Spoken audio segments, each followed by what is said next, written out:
أعوذ بالله من الشيطان الرجيم. بسم الله الرحمن الرحيم. الحمد لله رب العالمين الرحمن الرحيم مالك يوم الدين. إياك نعبد وإياك نستعين. اهدنا الصراط المستقيم صراط الذين أنعمت عليهم غير المغضوب عليهم ولا الضالين.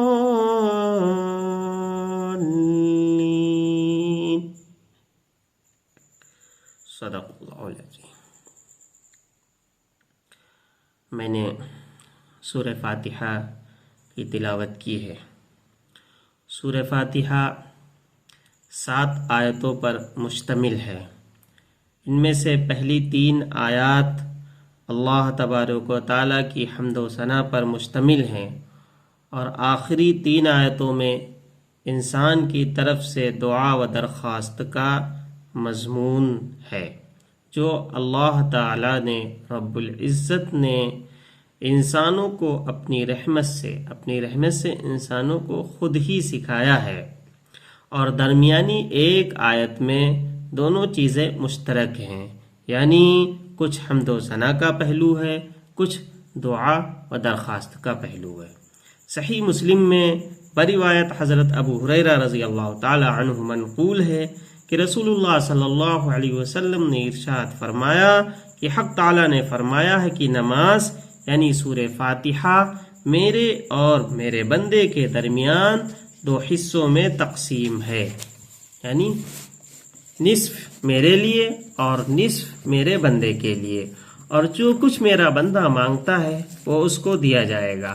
پھر رسول اللہ صلی اللہ علیہ وسلم نے ارشاد فرمایا کہ بندہ جب کہتا ہے الحمدللہ رب العالمین تو اللہ تعالی فرماتا ہے کہ میرے بندے نے میری حمد کی ہے، اور جب وہ کہتا ہے الرحمن الرحیم تو اللہ تعالیٰ فرماتا ہے کہ میرے بندے نے میری تعریف و ثنا بیان کی ہے.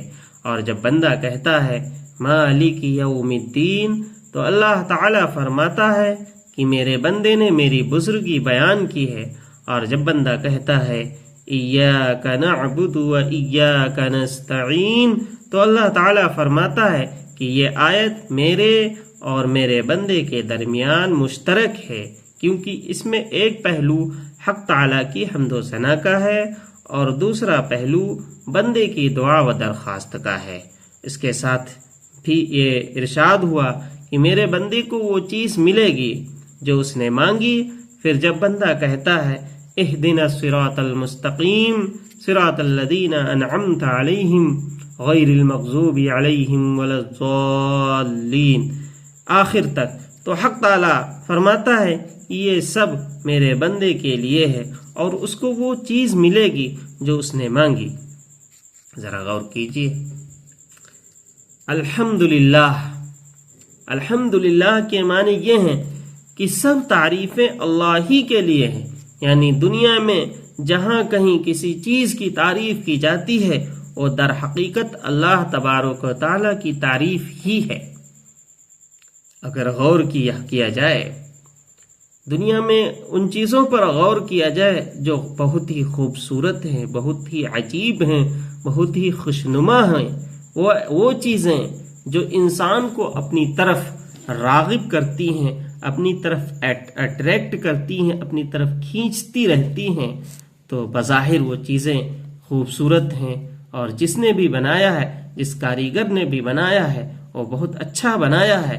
لیکن اگر ذرا گہرائی سے نظر ڈالی جائے، غور کیا جائے، تو ان تمام چیزوں کے پیچھے ایک ہی دست قدرت کار فرما ہے، یعنی اللہ تبارک و تعالیٰ ہی کی ذات ہے، جس نے انسانوں کو اس لائق یا چیزوں کو اس لائق بنایا کہ لوگ اس کو دیکھ سکیں، ان کی طرف متوجہ ہو سکیں اور ان کی تعریف کر سکیں. وہ صرف اور صرف اللہ تبارک و تعالیٰ کی ذات ہی نے کیا ہے، اسی کے پاس وہ طاقت ہے، اسی کے پاس وہ قوت ہے جو اس دنیا میں چیزوں کو اچھا بنا سکتی ہے، چیزوں کو اچھے سے پیش کر سکتی ہے، یا لوگوں کو ایسا دماغ اللہ تبارک تعالیٰ نے دیا ہے کہ لوگ ایسی ایسی چیزیں ایجاد کریں، بنائیں۔ تو بظاہر الحمدللہ سے یہی چیزیں پتہ چلتی ہیں کہ تمام کی تمام تعریفیں اللہ تبارک تعالیٰ ہی کو زیب دیتی ہیں۔ یعنی اگر لوگ یا انسان دنیا میں کسی بھی چیز کی تعریف کرتے ہیں تو در حقیقت وہ اللہ تبارک و تعالیٰ ہی کی تعریف ہے۔ ان تمام چیزوں کو سمجھنا چاہیے، لوگوں کو، انسانوں کو، اہل دنیا کو سمجھنا چاہیے۔ الحمدللہ اگرچہ حمد و ثنا کے لیے لایا گیا ہے، لیکن اس ضمن میں ایک معجزانہ انداز سے مخلوق پرستی کی بنیاد ختم کر دی گئی اور دلنشین طریقے پر توحید کی تعلیم دی گئی ہے۔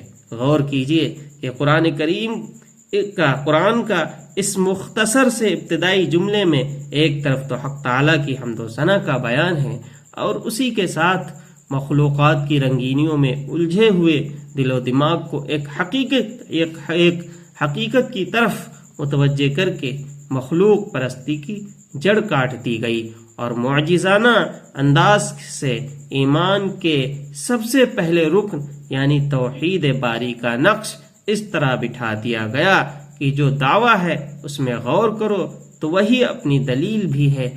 فتبارک اللہ احسن الخالقین۔